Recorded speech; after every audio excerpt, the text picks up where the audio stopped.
Please subscribe to Morris TVGH. This meeting as very important. We hope that the media will equally see this event as an important one, so that policymakers or stakeholders in the health delivery chain will see the need to give prominence to breast cancer issues, because over the years it appears governments may have gone to sleep when it comes to the issue of breast cancer, and it is very, very pathetic.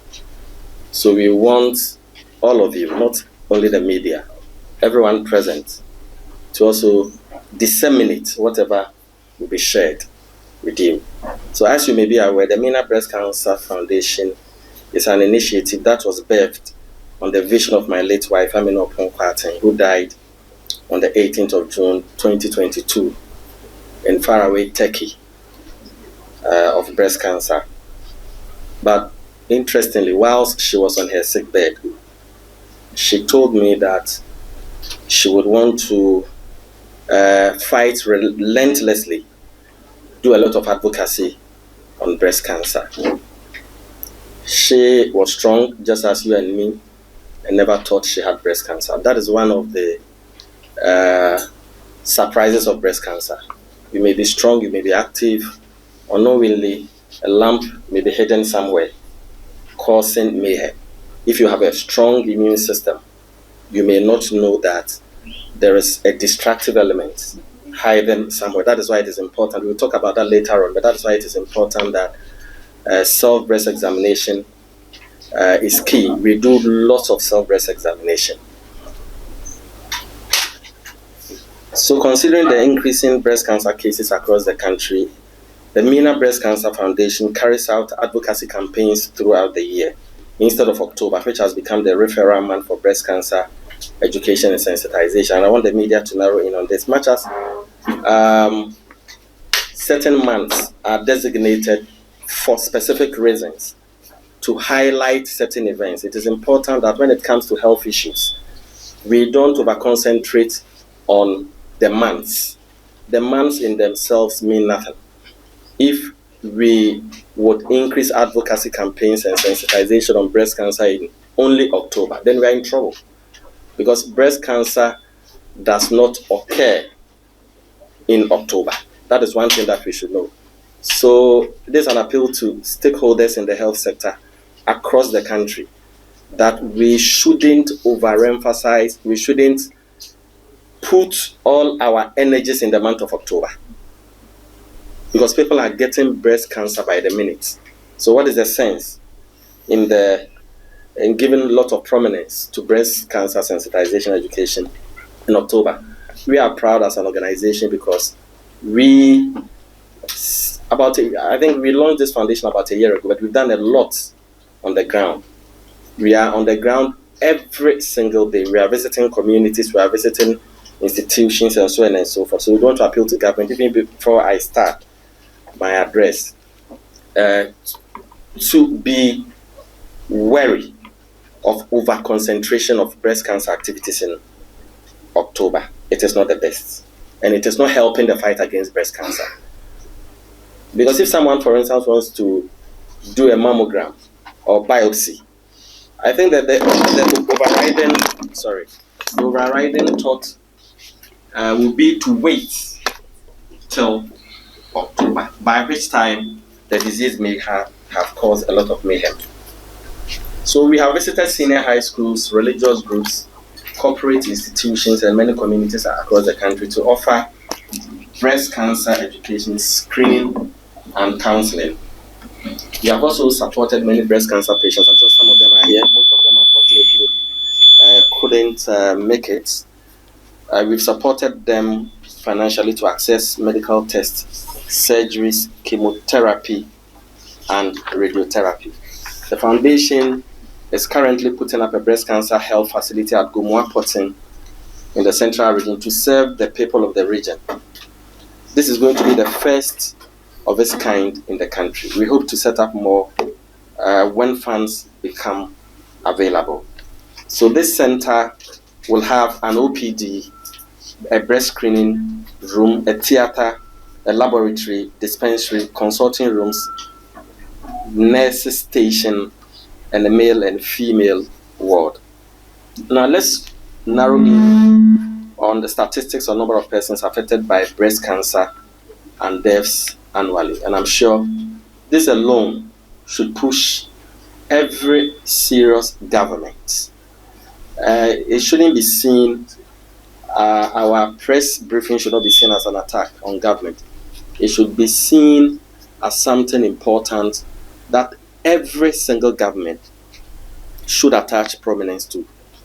Because globally, breast cancer is the second leading cause of mortality among women. So for those who don't know, it is the second leading cause of mortality among women in Africa. And it is the most commonly diagnosed cancer annually, with over 80,000 deaths.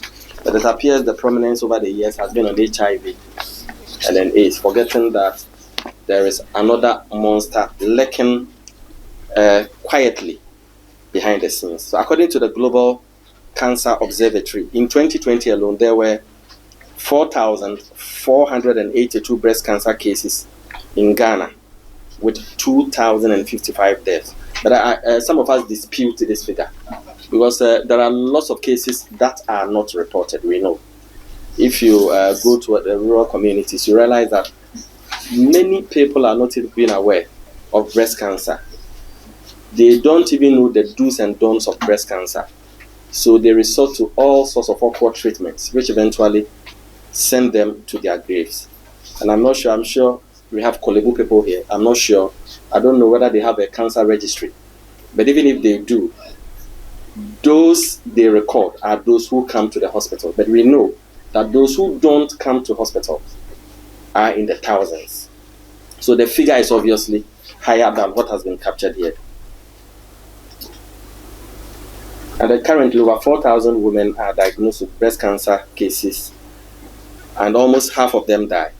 Studies show that up to 70% of women in Ghana have advanced stage cancer by the time it is identified, and we'll explain why it has become so, because we believe that there are certain stakeholders who should have championed education on the disease who are not doing their work.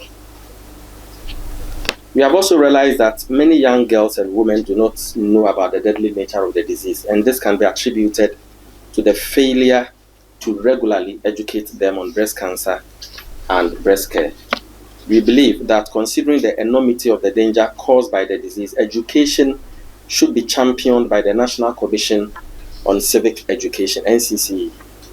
This will go a long way to deal with the myths and misconceptions associated with the disease. We all know the constitutional obligation of the National Commission for Civic Education, but it appears that much as they are doing some wonderful work, they could do more, because it appears that you hear them often when we are about to vote. It is all about election. But the NCC can do more if they decide. And of course, it is not all about their decision. It is also important for government to resource the NCC, because they usually come out crying all the time that they don't have the resources to, mount a robust civic education. But we believe that government should put a lot of prominence on the activity so that they can champion cases that are worthy. The huge cost of treatment is sending many patients to the early graves, and I'm happy we have breast cancer patients here who would attest to this fact.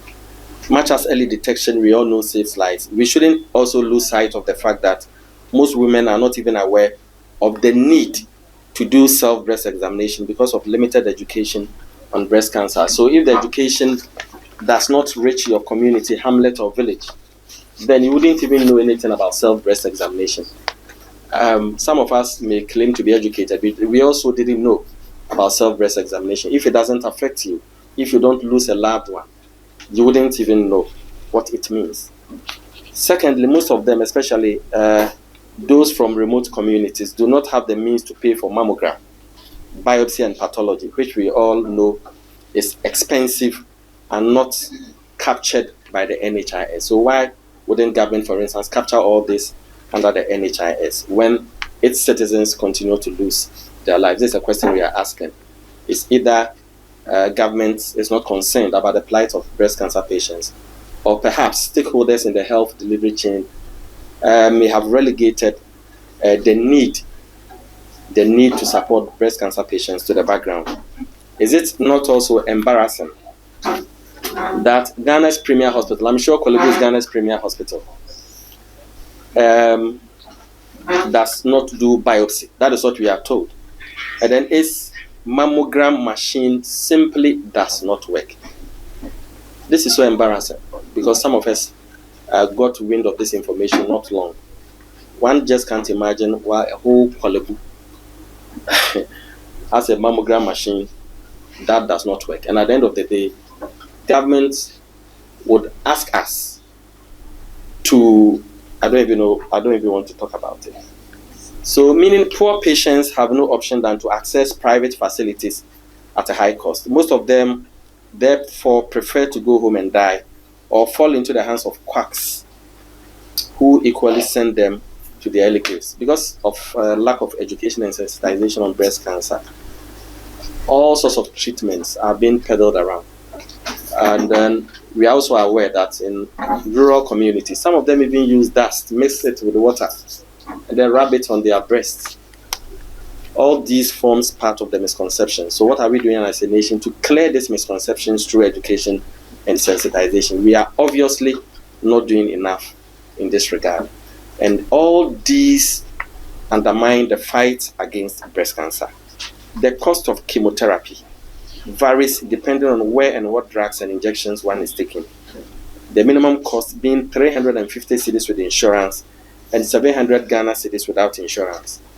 When it comes to surgery, the cost varies from 5,000 to 6,000 cedis without NHIS and 1,000 cedis to 2,000 cedis with insurance. How many patients can pay? How many of us? If you look at the journey, the cancer journey, from biopsy, pathology, mammogram, through to chemotherapy, radiotherapy, it has a long, what I would say, tortuous journey. So how many people can pay the cost involved in the trajectory, in the travel trajectory? It is a lot. Why wouldn't patients therefore die? Because if you begin treatment, and then obviously you get stuck at a point or in the middle, you wouldn't be able to pursue the other things that you need to do. So you have to die. That is the reality on the ground. Some injections, we also know, cost as high as 1,500 cedis, even with NHIS. When it comes to radiotherapy, your guess is as good as mine. It costs 12,000 at Kolebu and as high as 50,000 in some private facilities. So how many breast cancer patients do you think you'll be able to afford? Before a breast cancer patient goes through all the treatment processes at any government facility, they should have a fortune at the bank, or else it will be difficult for them to continue. So the better route is to discontinue. And with breast cancer, you cannot start and then stop. It will get worse.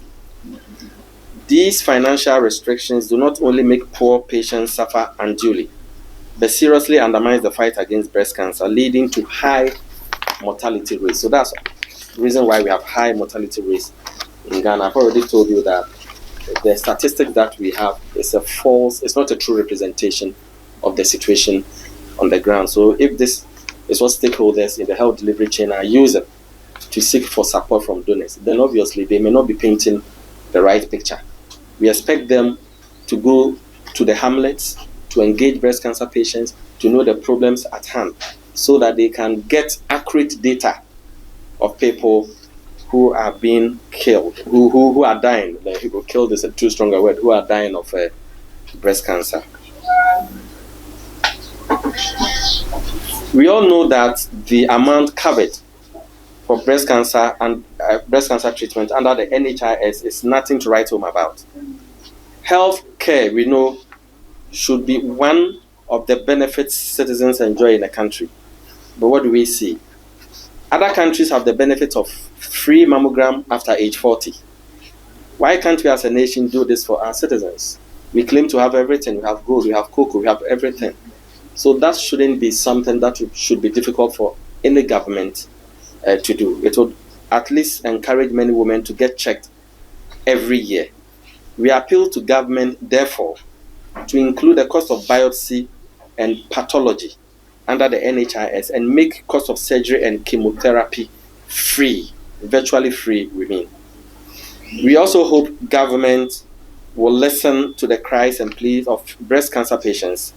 Their inability to afford the basic labs every 3 weeks during treatment. I even forgot about that. You need to do lots of labs.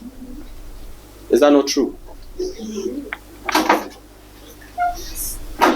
So their inability to afford these labs is forcing most of them to stay home and die.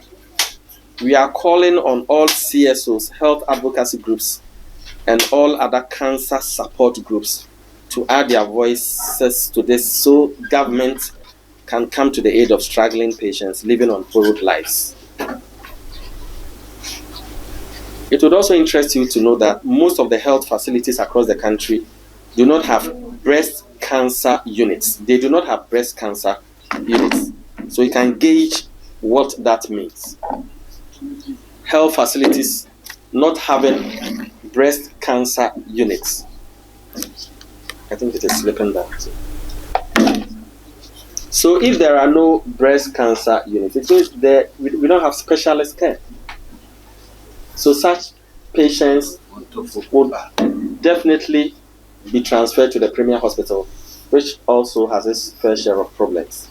Apart from Kolebu, Komfanoche, Cape Coast Teaching Hospital, and few private hospitals that have oncology units, there are no oncology units even at the district level polyclinics.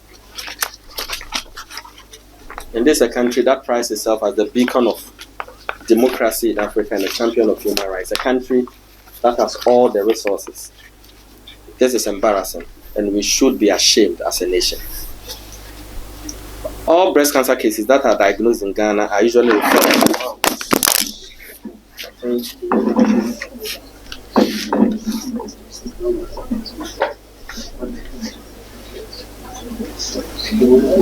all breast cancer cases that are usually referred to Kolebu, which puts a lot of pressure on the few doctors and facilities. The mere fact that some patients will have to travel far to access healthcare forces them to be reluctant and resort to herbal medicine and treatments near them. Inadequate facilities at our hospitals have also had a significant negative effect on the treatment of breast cancer. Lack of enough diagnostic and treatment machines usually delays treatments, causing patients' condition to worsen, as they have to wait for more than a month or 2 after surgery to access the radiotherapy machine. I remember at a point during my wife's treatment, we were told that the radiotherapy machine was faulty. We usually hear that all the time. Radiotherapy machine of a country that has made lots of strides internationally. And the Premier Hospital does not even have a radiotherapy machine. I wouldn't say it has a radiotherapy machine, because if the radiotherapy machine is faulty every 2-3 months, then we are not serious with our healthcare delivery. Sometimes, even the few machines available break down, leaving parents stranded. I think I've emphasized that. So there is the need to retool our hospitals across the country. But I'm not speaking for, other things that ought to be made available to the hospitals.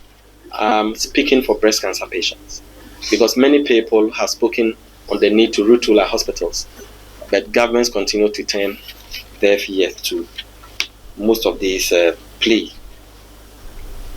Our background investigations also show that breast cancer patients are not given enough counseling and education on lifestyle during treatment. We have some of our oncology nurses here. It is not an attack on you. I know that you are usually over stretched. One is a board member. We plead to the authorities of Kolebu. We know you work under serious difficulties, but then if there isn't enough education and sensitization on lifestyle, then breast cancer patients will be fighting a lost battle, in the sense that there are do's and don'ts associated with breast cancer. If you have breast cancer, there are certain foods you are not required to eat. Sugar being number one, meat and so on and so forth. Let's assume that most of them may be educated in the cities, so they may be aware. What about those in the rural communities who may not know? Because when they come to us for support and we ask them questions, what foods do you take in? It's the usual thing. But you don't expect me and breast cancer. I don't have breast cancer. You don't expect a breast cancer patient and myself to be taking the same food. There will be disaster. Because certain foods fuel the cancer.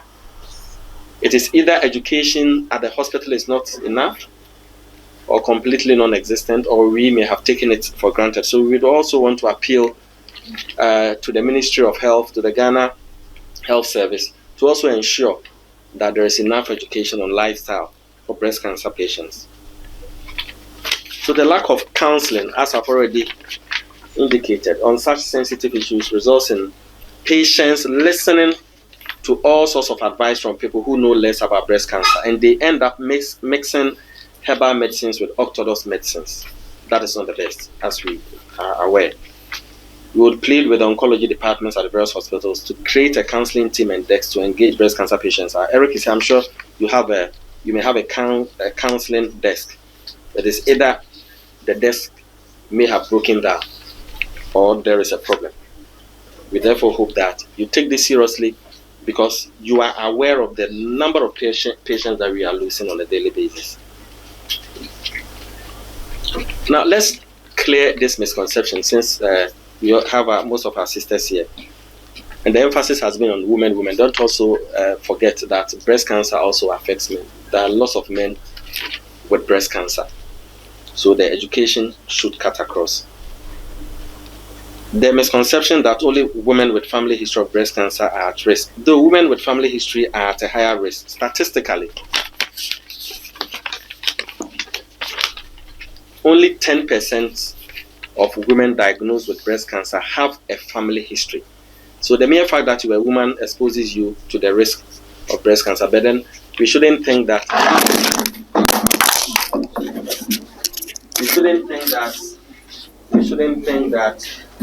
if you have a family history of breast cancer, then you automatically get breast cancer. There are a lot of them who don't have family histories of breast cancer, they still get breast cancer. And people are also of the view that once a lump is found in your breast, you will get breast cancer. There are two types of lumps. That is the benign, which is non-cancerous, and the malignant, which is cancerous. It is therefore essential to consult a healthcare professional for proper examination and further investigations. And while breast cancer is more common in women, I think I've already made this point, men can also get breast cancer, though it's less common. Men, therefore, should also get involved in the screening process anytime they get the chance. Older women. Now, the risk of breast cancer increases with age. It can affect women of all ages, including younger women.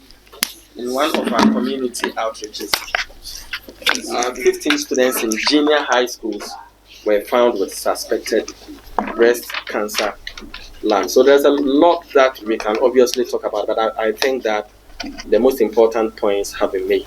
We hope that the media will take this seriously.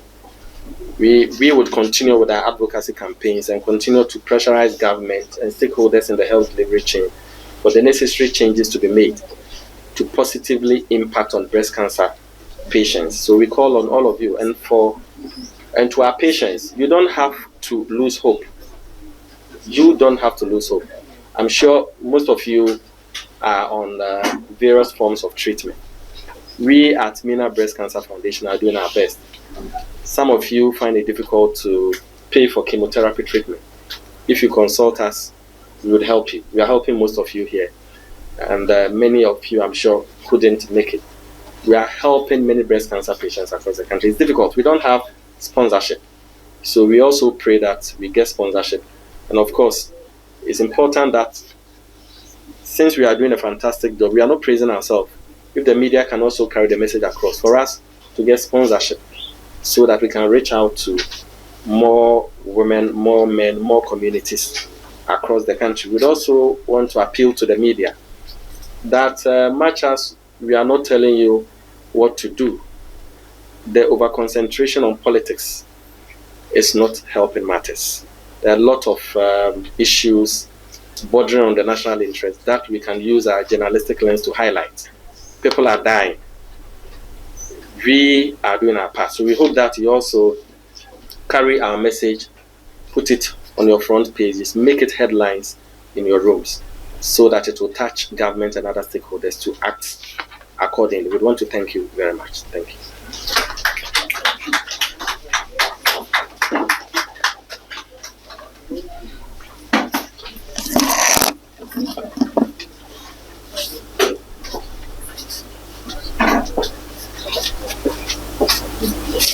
Thank you very much, Mr. Kwati.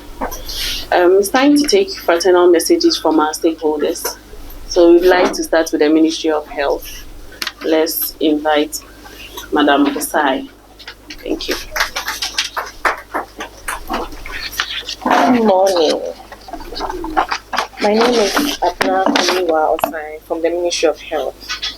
Before I start, I want us to commend the foundation, the board members. I want us to just give them a round of applause. They've done a very good job. We can't thank you enough for everything you are doing and everything you continue to do. God richly bless you.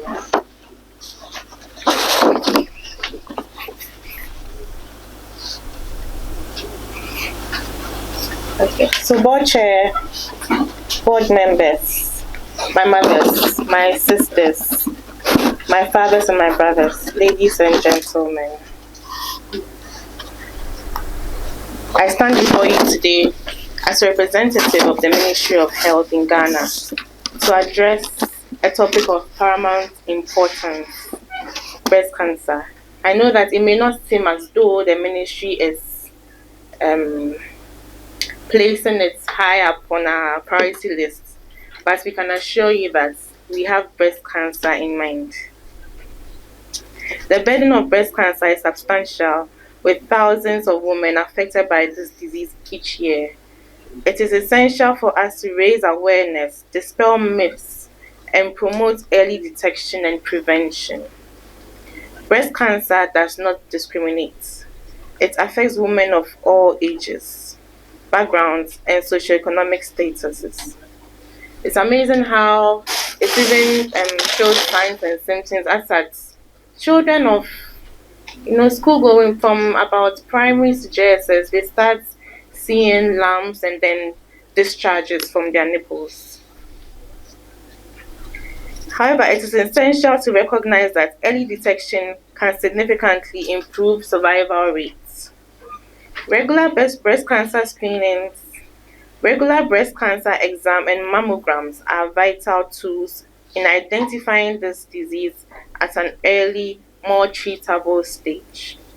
The Ministry of Health, I admit that the government has a lot more work to do, and we are working on it. We are working tirelessly on it. Yes, we have been working to increase access to healthcare services and education, particularly in rural areas where awareness and resources are most limited. We encourage all women to seek regular screenings, and we are actively engaged in programs to make these services more accessible. Education and awareness are critical in the fight against breast cancer. We are working on public health campaigns, collaborating with healthcare providers, and engaging with communities to spread a message of early detection and the importance of regular checkups. Breast cancer is not a battle that one person can win alone. It requires a collective effort from healthcare